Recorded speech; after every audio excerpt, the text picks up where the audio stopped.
How do you come up with great taglines? Yeah.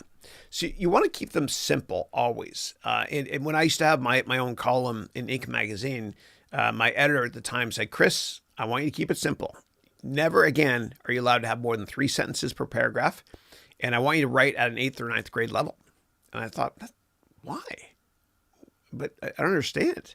He's like, because you want to appeal to a broader addressable market. And the same thing goes in venture capital or any business plan you create. You want it to be so simplistic when you articulate it that anybody can understand it.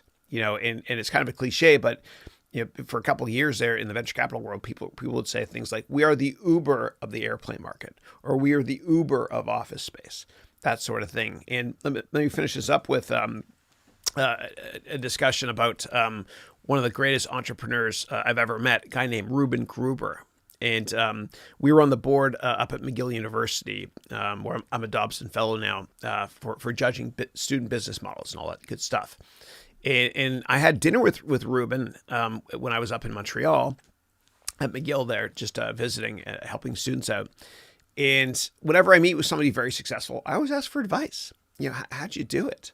And people love to just tell you their secrets, especially when they're very successful. And what Reuben said, and he's never failed in any of his companies ever. He's founded Sonos, a bunch of other great companies. He's never failed. And he lives in Boston now. But he said, Chris, one of my secrets is this. It's never a job. It's always a passion. I love it. I love everything I do. And number 2, more importantly, before I start any technology company, I fly up to Montreal and I have dinner with my 90-year-old mother. And my 90-year-old mother, he said, does not understand technology.